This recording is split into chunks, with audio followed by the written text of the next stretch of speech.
So I will aim for a 45-minute presentation to leave time for questions and discussion at the end. So a few words about myself. I have worked at Sandia National Laboratories for 5 years now. And in the last 3 years, I've been part of a project in the distributed wind space. I have been attending the WEA for the WEA annual meeting for the last 3 years. So I can probably say that I have been part of the distributed wind community for 3 years now. Then at Sandia, the bulk of my work is on AI applications for power systems, mostly focused on AI-driven controls and protection.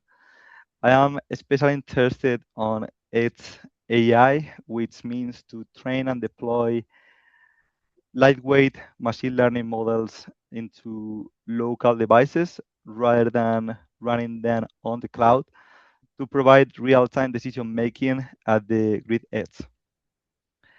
Then about my background, I'm originally from Spain. I went to college there, and then I came to the US to pursue a master in electrical and computer engineering at Georgia Tech.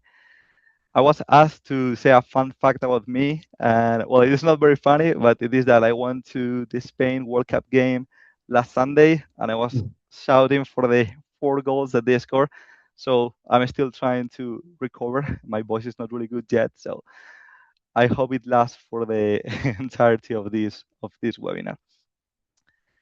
So this the next few slides, I kept them from the previous webinar because I think that they're a good summary of the work that Sandia is doing in the distributed wind space.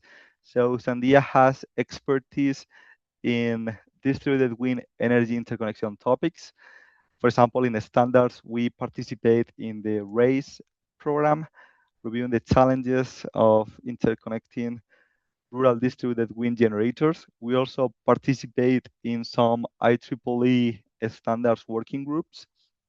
Then regarding stakeholder engagement, we participate in the DWEA meeting every year. We hope to keep doing so to maintain the communication with other DWEA members. And then regarding equipment performance testing, we have a lab at Sandia called the Distributed Energy Technologies Laboratory, in which we run performance testing for commercial inverters, and then we also try and validate novel control schemes as the ones that I will be talking on in this webinar. Then there are a couple of reports on the standard side of things that are free and available online. So if you guys are interested, you can go ahead and download them.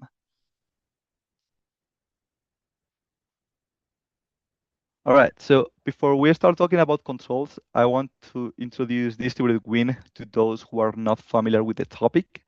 So the US Department of Energy defines distributed wind based on location and application, not by turbine size. So regarding location, distributed wind turbines are typically connected to local distribution grids or behind the meter to offset part of the customer load. Then regarding application, distributed wind installations are common in commercial, residential, agricultural, industrial, and community sites. These installations consist normally of small to medium-sized wind turbines, which range from a few kilowatts up to several megawatts. Then distributed wind turbines are considered a type of distributed energy resource. And in particular, it falls under the category of distributed generation, which refers to electricity that is generated close to where the energy is actually consumed. So distributed wind as DERs provide a couple of benefits. The first one is grid support and resilience, which is common as well to other DER technologies. And that means that by placing generation close to the load, distributed wind reduces transmission and distribution losses and helps manage local peak demand, provides voltage regulation, and improves microgrid resilience during larger grid outages. Then the second one is low land footprint, which that is pretty unique to distributed wind. That is, unlike utility scale wind farms or even other types of DERs, which require large areas of land, distributed wind turbines or even clusters of turbines can be installed near buildings or on land that is already used for other activities, such as agriculture. So this enables land co-utilization and more efficient use of available space. You can imagine that with all the installations of DERs that we are seeing today, then this increasing penetration of DERs is transforming the traditional one-way power grid into a dynamic two-way network. But modern DERs are no longer simple generators that inject power into the grid. DR technologies have evolved significantly and have become smart devices capable of running autonomous control functions and two-way communications. So this raises an important question. How can utilities effectively manage thousands of individual small DERs? Well, the answer is DERMS. So distributed energy resource management system, DERMS, is a piece of software that allows the control and coordination of individual DERs. There are four capabilities that are identified in the IEEE standard 2030.11. The first one is aggregation. That means that adherents must be capable of managing large numbers of DERs and aggregating them into smaller virtual units. This aggregation is essential for control, dispatch, grid support, and monitoring. The second capability is translation. Adherents can handle different communication protocols and can work with DERs of different technologies, manufacturers, and sizes. The third one is simplification. Adherents provide a unified interface for operating a diverse fleet of DR assets. And then the last one is optimization. Adherents should optimize the utilization of DERs for reducing cost, losses, equipment wear, and optimizing asset values. So participating in adherents saves distributed wind from an isolated set and forget generator into an active participant in grid operations. Historically, connecting a mid-sized wind turbine to a rural distribution feeder could cause voltage rise issues or even violate local thermal limits during high wind, low load periods. The utilities to either reject connection requests or enforce manual curtailments. So participating through alarms can help solve these problems. First, coordinating distributed wind with local battery systems can reduce curtailment and unlock additional wind generation capacity. Second, combining wind generation, which is available day and night, with solar generation available during the day, energy storage creates a more predictable generation profile than just wind alone.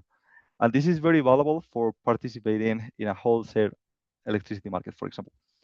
And then by integrating local weather data and wind turbine telemetry into the DERMS, utilities gain real-time visibility into distributed resources.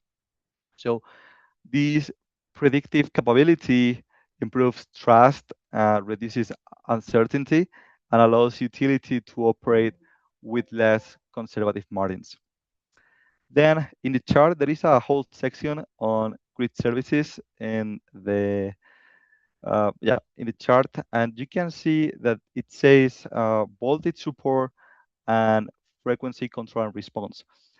Those are two things that DERMS need to provide, and both items are tightly related to DER inverter capabilities. So we're going to talk about that next. There is a standard called IEEE 1547 that talks about DR interconnection and smart inverter capabilities. And in particular, this standard wants to ensure that the grid can handle high penetration of DERs. So it focuses on topics such as interoperability, DER, operational ranges, power quality, and grid support. In practice, adoption of IEEE 1547 depends on local authorities having jurisdiction. So, depending on the region, DR owners might be required to demonstrate compliance with the specific interconnection standards before connecting their systems to the grid. So, it is always good to be compliant with these standards. So, this standard says that DRs are expected to support grid stability with capabilities such as voltage regulation, frequency response, and voltage and frequency write-throughs. So many of these capabilities are actually implemented through autonomous functions that dynamically adjust active and reactive power output at the inverter level. Now, quick note that legacy inverters operate purely at on the real power axis, injecting power at unity power factor. But modern inverters can actually operate in all four quadrants of the PQ plane, so they can both inject and absorb active and reactive power. For example, they can either generate active power or absorb active power to charge a battery, and they can also change the phase angle between voltage and current to produce reactive power and provide voltage support. And inverters can do this really fast because they are electronic devices. So they can do these changes instantaneously. Now I want to introduce two common grid support functions. They are both software defined and they can be enabled remotely. The first one is ball bar control, which is particularly useful when DERs inject power into a distribution feeder because it can cause voltage levels to rise. So a ball bar curve defines a relationship between voltage and reactive power, and the inverter absorbs reactive power when voltage is high and injects reactive power when voltage is low. The second function is frequency watt control, which is particularly important in isolated systems and weak grids where generation load must remain balanced at all times to maintain a stable frequency at 60 Hz. Frequency watt control reserves a small amount of active power headroom, allowing the inverter to increase active power output when frequency decreases and reduce active power output when frequency increases. There has been several successful deployments in Hawaii and California that demonstrate that smart inverters can actively regulate voltage and frequency rather than simply disconnecting during disturbances. And we are talking about important topics because if we look back to the 2025 Spain blackout, actually one of the main causes was the lack of active voltage control on inverter-based generation. So now looking at these existing grid support functionalities, well, they have several limitations. The first limitation is that software-defined control functions are not adaptive and are constrained by predefined limits. So, for example, if there is a voltage collapse event, an inverter may be able to provide additional reactive power because it has the capability and the capacity to do that, but it might not do it because it falls outside the hard-coded ball bar curve. Then another limitation is that if local control curves are very aggressive or they are not tuned correctly, a change in one inverter can actually trigger a response from neighboring inverters. So this interaction can create oscillatory behavior where devices continue to react to each other without converging to a stable operating point. Then the third limitation is that inverters only measure voltage and frequency at their own point of interconnection.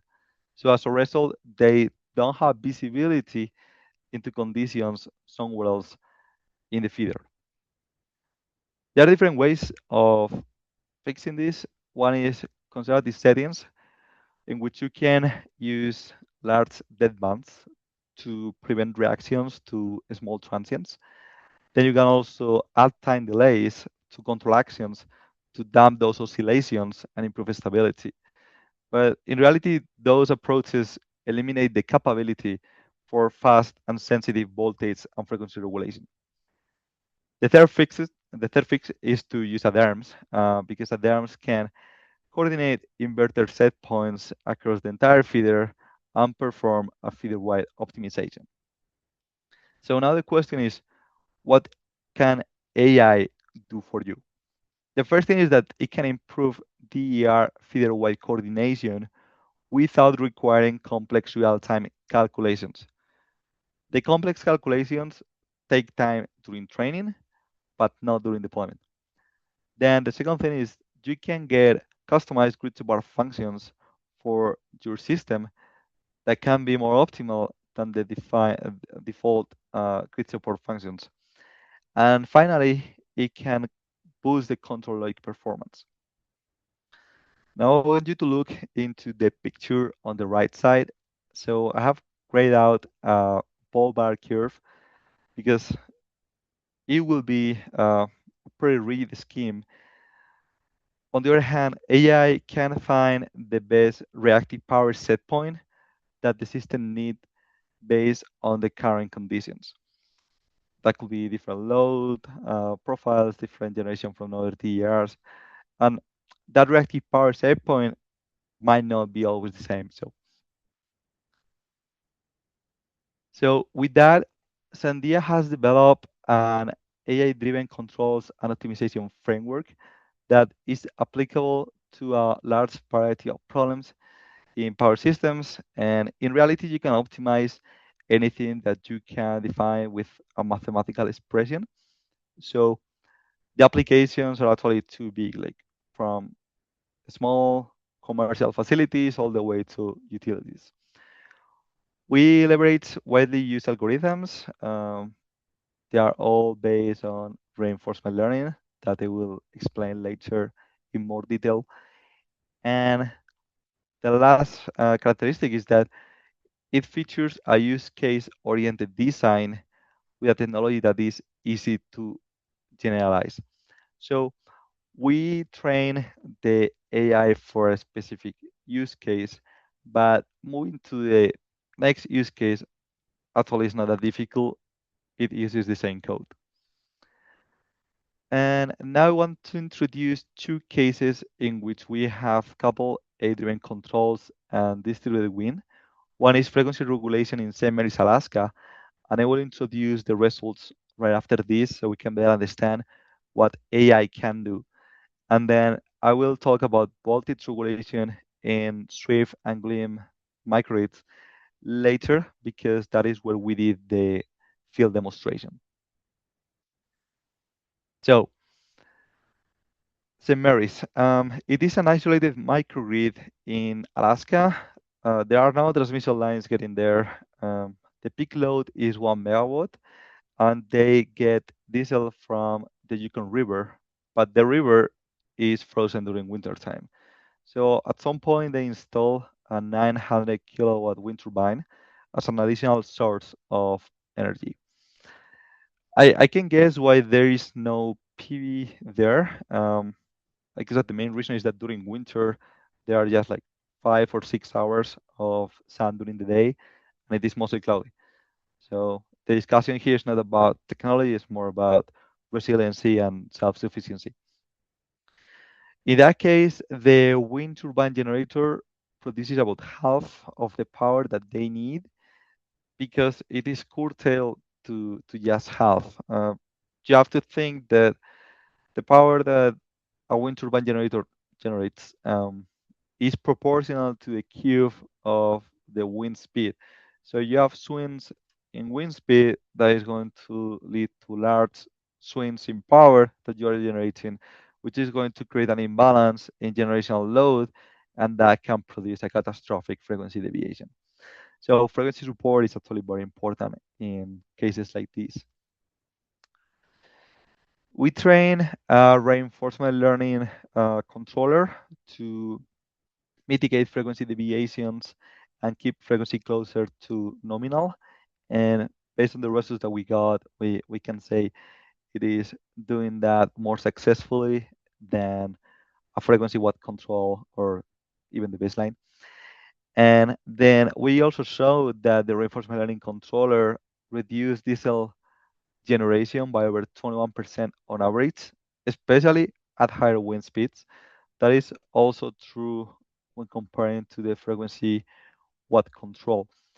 And if you look at the plot on the right, you will see that at lower wind speeds, we still rely on the diesel generator. But when wind speed starts to get high, the reinforcement learning controller enables this safe increase of wind penetration instead of curtailment. So that way we can reduce diesel consumption. Here I have a snapshot of 50 seconds showcasing high wind speeds. So actually the active power set point is set lower than the maximum for the baseline and the frequency watt control scenarios to leave some headroom. And then the reinforcement learning control dynamically adjusts the active power target. That is the action. So during moderate wind speed, um, the active power is actually going to be very similar for the baseline case, frequency watt control, and reinforcement learning.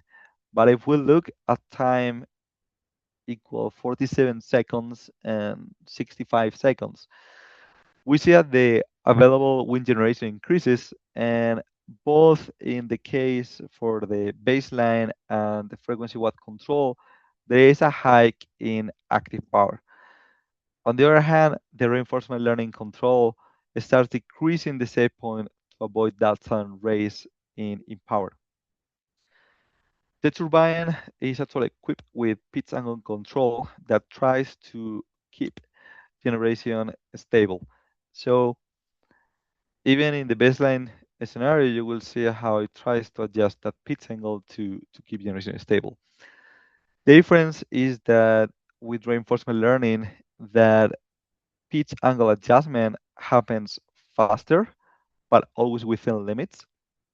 And then the impact on the frequency is very clear. So in the basic scenario, the pitch angle variation is too slow. So active power increases, generation is much higher than demand, and then frequency goes out of bounds in the end. The standard frequency watt control curtails power with a certain delay. So it has a slightly pitch angle variation compared to the base case. And there is some frequency deviation, but it saves the day. And then reinforcement learning, on the other hand, it adapts much quicker to that change in wind speed. And if you see the frequency for the DDPG, which is the type of algorithm that we use in reinforcement learning, um, keeps frequency very close to 60. So it is a smooth ride. Also, we have to keep in mind that in average, we increase the wind penetration levels for this microgrid. So, well, it's pretty cool, right?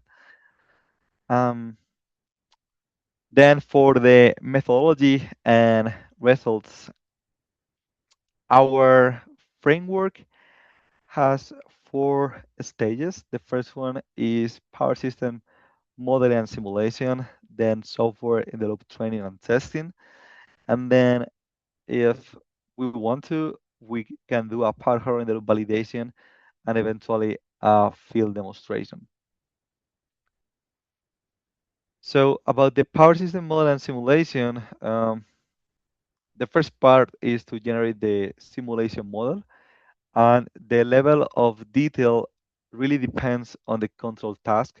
For example, if you have a time frame of 1 second or less, where source dynamics are important, then you will need an electromagnetic transient model, which is an EMT model. If your time frame is tens of seconds or minutes or maybe more, you can probably get away with a quasi-static time series simulation model, QSTS, or other kind of solvers. But in general, for our work, we have used ENT models as we focus on fast voltage and frequency transients. Now, the model has to be as realistic as possible, so you want to pay special attention at cable impedances, light lengths, DR locations and ratings, and transformer ratings. Then the next step is to produce scenarios to train the AI on, which is going to give the ability to generalize and perform well. We generally deal with hybrid wind plus solar systems, maybe with energy storage. And actually, the Swift facility and the Glean microgrid are a very good example of this. I will explain this now as it is relevant for the field demonstration. So the Swift facility and the Glean microgrid are at the end of a relatively short feeder. There are some wind turbines. Actually, there were three, but for the field demonstration, there were only two available. Towards the end of the feeder, then there's a transformer, and then there are five PV arrays and a data center at the very end of the feeder. So when we look at generating simulation scenarios for this system, we have to look at wind speed, irradiance, load profiles, energy storage profiles, and we have to make sure that when we create those scenarios, we're mixing things well because you want to make, for example, scenarios with high wind speed, with low irradiance, and low wind speed, high irradiance, and do all the possible combinations to make sure the AI is able to generalize well later. Also, another important thing is that you want to make sure that your profiles have the same resolution as your control step. Ideally, you want to use real data, but it is also okay to use synthetic data if it is not available. Then the next step is to train the AI controller in a simulated environment. We use a real-time target to execute ENT models. We use OpenRT, but you can use the same system, similar system from other manufacturers. Um, and this is going to be to run ENT models in real time, so it's faster. If you use a QSTS simulation model, you don't need any of these really.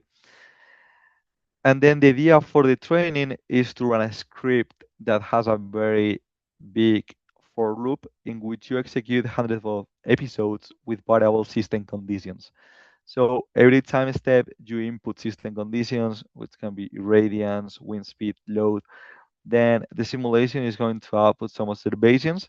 You will let the AI infer an action and get updated. And then in the next step, you will get a reward value that quantifies how well the AM perform. That is for training.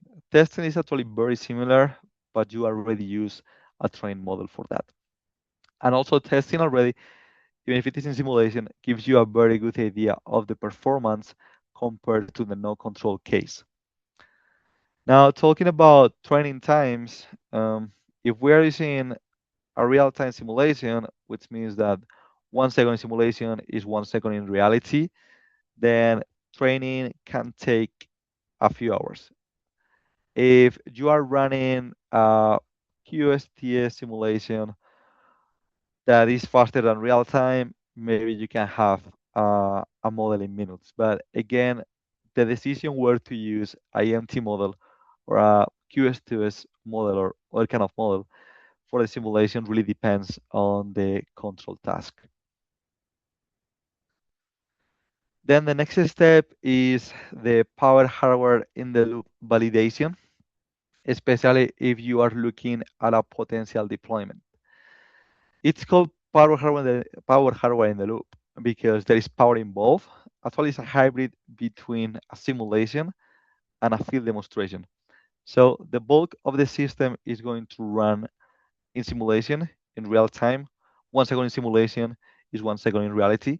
But then you connect real DER hardware devices through a grid amplifier to the simulation. We have this testbed at the Distributed Energy Technologies Laboratory at Sandia. We have different devices that we can connect, such as PV inverters, wind turbine emulator, energy storage, uh, protective relays, etc. And we use this testbed to run experiments with real hardware. We can check compliance with the standards. We can check different control modes. We can run complicated scenarios. All of that in a control environment. And in this case, for a power harvester validation, we have two different scripts. So one is going to control the simulated environment, is going to input the different scenario variables, so wind speed, irradiance, load, and then we'll have another code that actually runs the control. So it will read measurements from DER devices using the standard communication protocols. Then it will estimate the optimal actions, and then eventually will write the action values into the DER registers to perform that action. And then just to able to monitor things uh, better, we have a server that acts as a database and a visualization interface that is based on Grafana.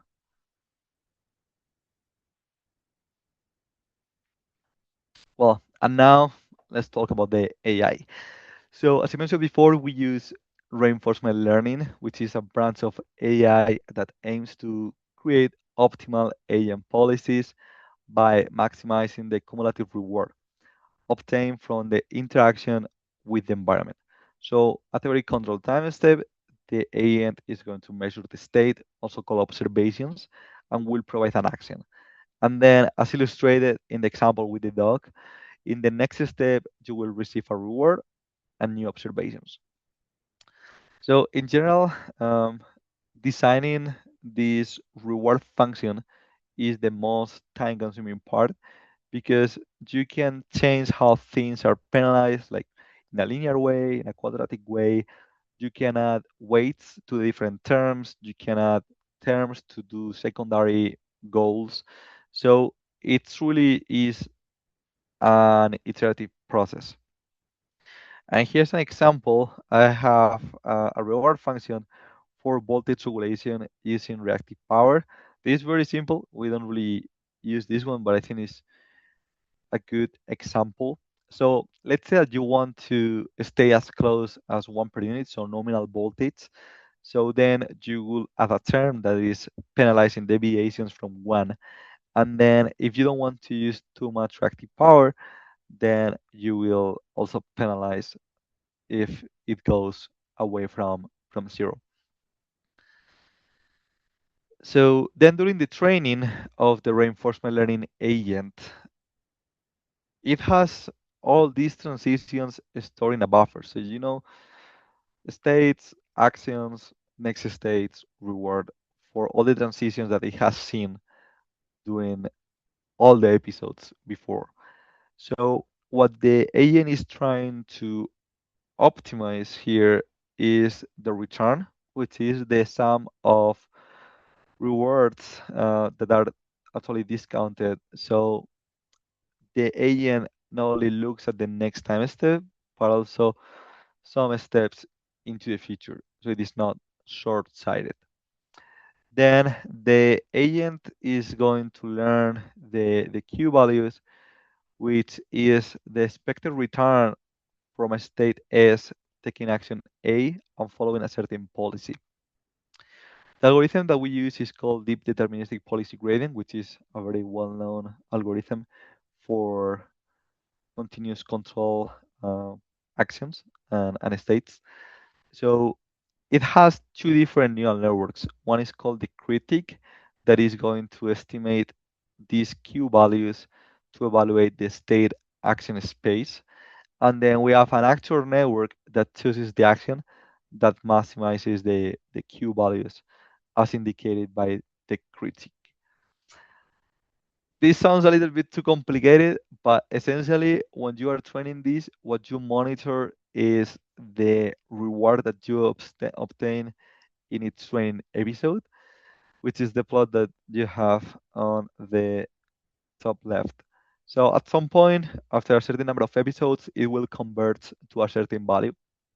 In the beginning, rewards will be very bad because the agent will take crazy actions because it doesn't know the optimal actions yet. And also, exploration is encouraged. But over time, it will get better, it will stop exploration, and it will start consolidating an optimal policy.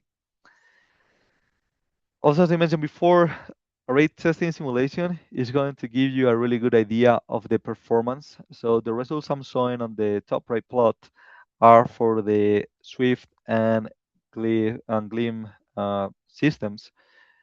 We'll have two wind turbines for the field demonstration. So the agent is trained for that. And then there are five PV arrays that are very close to each other. So technically, they should have identical dynamics, so we only consider a really big array in simulation. So the results that we see is that we can achieve between 50 and 75% voltage deviation decrease using smart inverters alone. So for the two wind turbines, it goes from 1.04 to 1.02 per unit, and then for the PV and the data center, which are at the end of the feeder, it gets close to one. Something I forgot to mention is that for some reason, that particular feeder has a default voltage of 1.04 per unit, which is pretty high, definitely. Then we have a few publications on this topic. We have also shown that using the reinforcement learning controller is better than pole bar curve alone because we can cut down voltage deviation by an extra 50% using the reinforcement learning control. And also, a more important maybe is that when there is a voltage sag, the reinforcement learning is 3 times better, cutting down that sag compared to pole bar control. Then about the deployment of the reinforcement learning controller, well, so we built a DERMS application that is based on Docker. So it's easy to run, pretty much plug and play.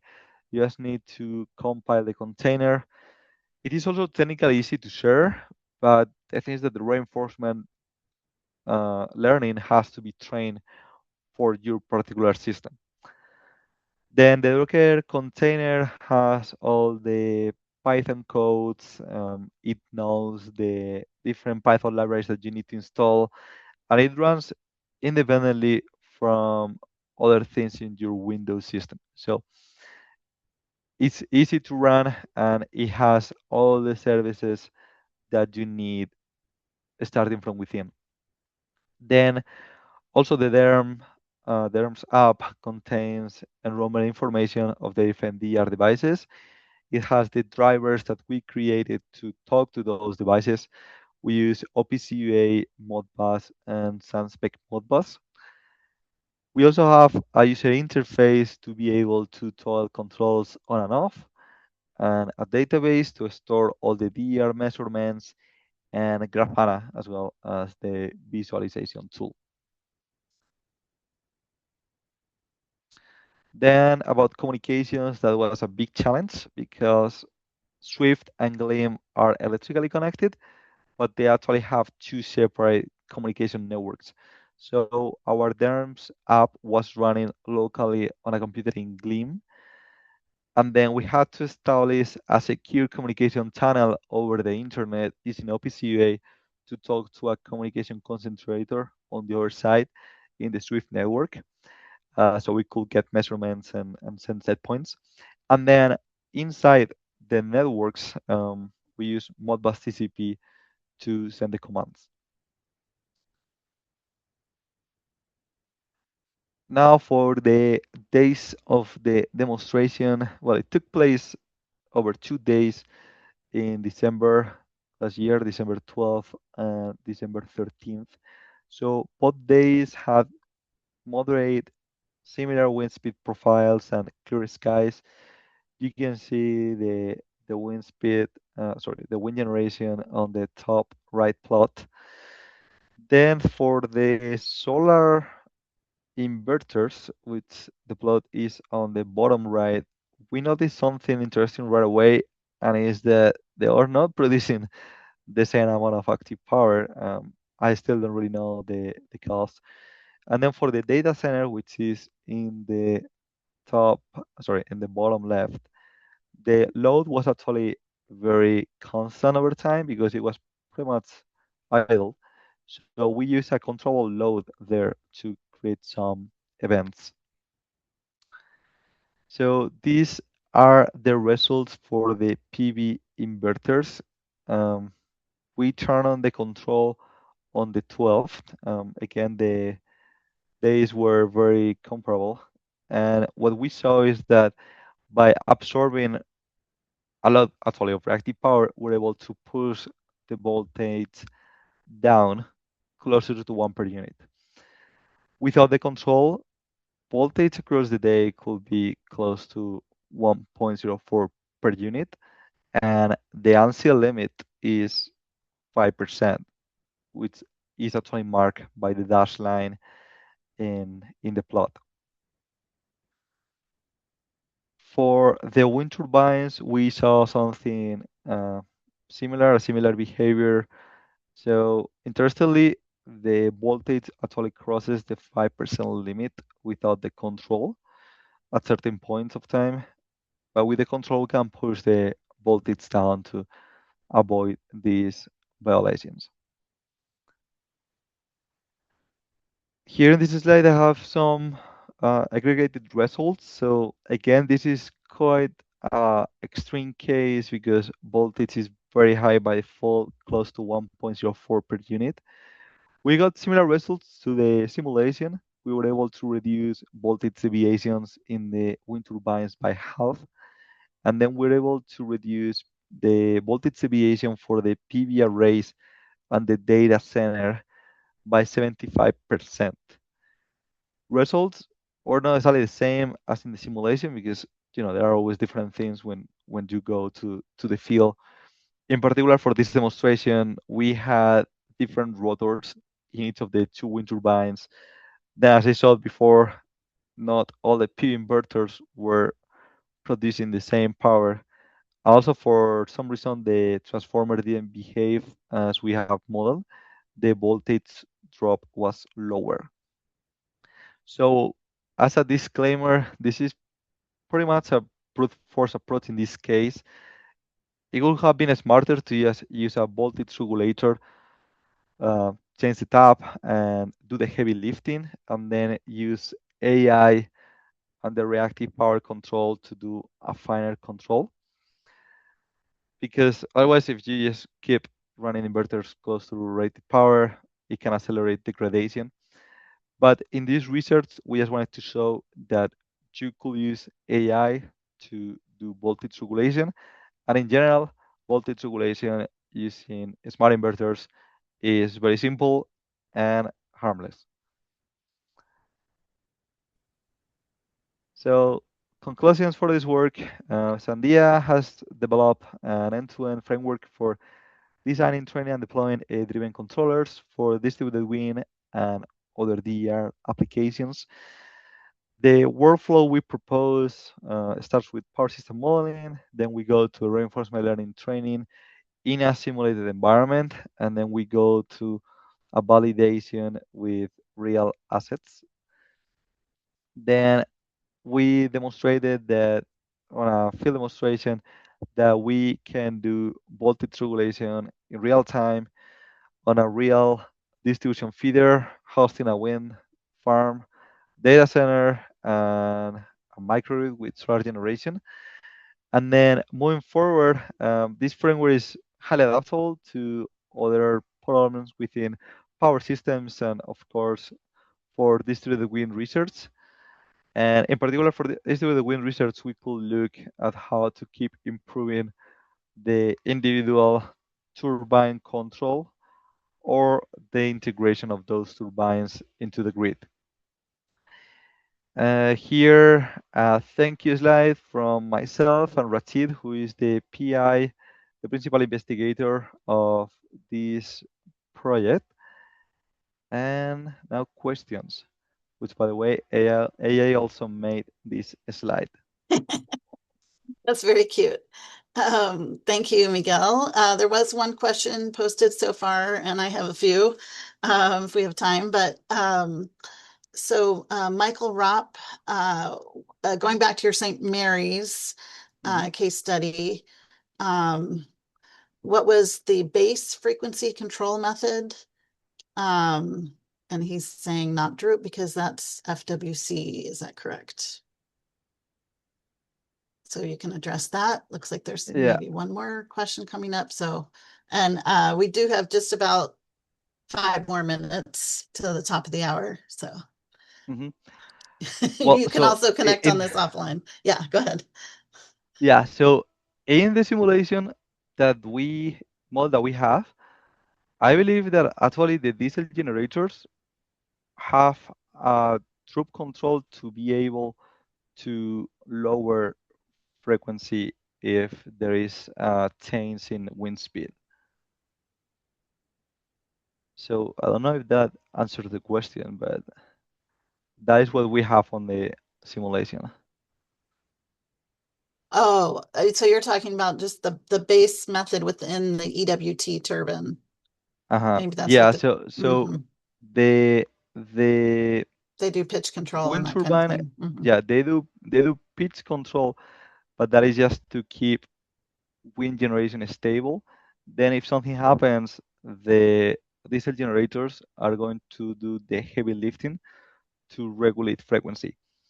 In our case, using the reinforcement learning control, we were able to adjust that active power set point dynamically for the wind turbine. So the wind turbine also helps a lot doing this Mhm. frequency regulation. Yeah, Okay. Miguel, the main thing I was trying to get at was what's the difference between the base and the FWC? Oh, On sorry, your sorry, chart sorry. here. Yeah, okay. Mhm. So for the frequency what control, what it's doing is that when the inverter sees that frequency is going too high, it will actually curtail the wind turbine to lower the generation, also to be able to control that frequency increase in the microgrid. So in the base case, there is no frequency what control on the inverter. We only rely on the diesel generators. And then on the other cases, the inverter is going to help as well, mitigating that frequency deviation.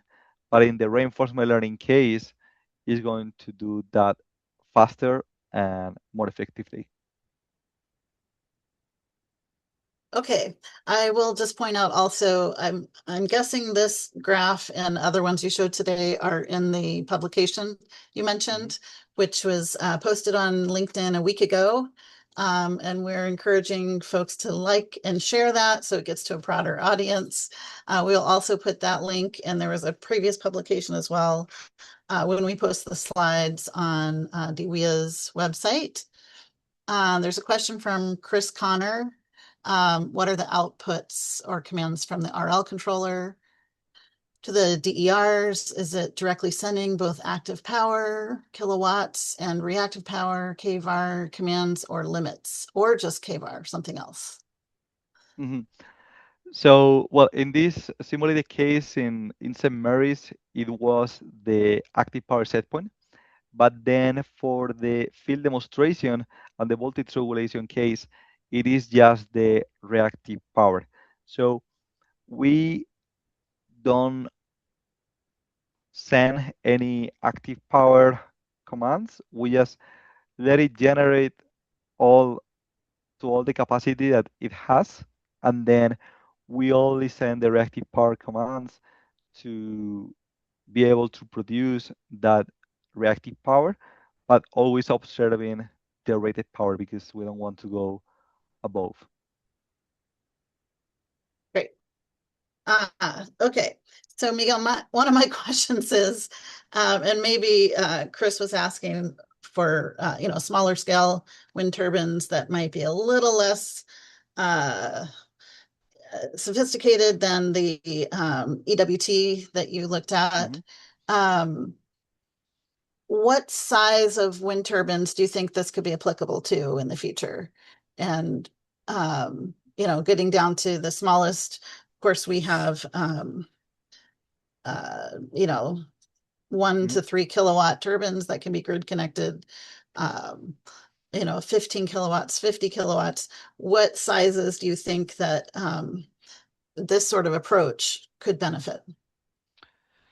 That's a good question. You can apply this to any wind turbine, any inverter, but the larger the inverter size, then the more noticeable the effect is going to be. But I believe that at some point it is a game of numbers. So you can either have one large wind turbine or you can have a lot of smaller wind turbines. And eventually the impact is going to be very similar. Okay. Some cost benefit, perhaps. Okay. Anyone else have a question? And in the chat, I'm also posting, I noticed several folks here today. We're not already on our distributed wind Energy Association DWEA notification list membership. So we have a way you can join us. You can also subscribe to the newsletter, which we are doing quarterly now. So the next one should be coming out in July. And I'm wondering to you, Rashid, if you have the topic for the next webinar in the series in mind yet. We don't have the registration link quite yet. We'll circulate it with the slides from today in a couple weeks. But just as a teaser, do you know what the next topic might be on? Thank you. We'll be looking at wind hybrid microgrid designs using Sandia's microgrid design toolkit. Oh, great. Can you say that one more time? You were cutting out just a little bit. Microgrid design for wind hybrid microgrid designs using Sandia's microgrid design toolkit. Okay. So hybrids with storage and other kinds of generation? Correct. Wind, solar, and energy storage. Perfect. Okay. That's exciting. So I don't see any other questions in the chat. You can raise your hand, but we're just about to the end here. So Miguel, if you could go to, I don't know if you have your email on the final slide. There was also one near the beginning that had some other links that we'll try to pull those out and put them on the website so people can just click on them. Yeah, I will send you the slides. Yes, great. And get into the slide with the email. That was really interesting and nice to see what you've been working on. I know I asked you about next steps. There we go. There's the email addresses, both for Miguel and Rashid. And you said that you were going to be taking this in a little different direction in the future. Have a quick recap on that. Yeah, we will be looking into improving the controls directly on the wind turbine. So maybe integrating this reinforcement learning controller inside the inverter for doing some optimization there. And also this framework is being used for other projects within Sandia, looking at other applications, maybe in the larger grid, like under frequency load setting, under voltage load setting. So this framework you can really use for anything that you can express mathematically, so you can optimize that reward function. Perfect. All right. Well, thanks again, everybody, for participating, and we'll see you next time. Take care. Thank you. Thank you.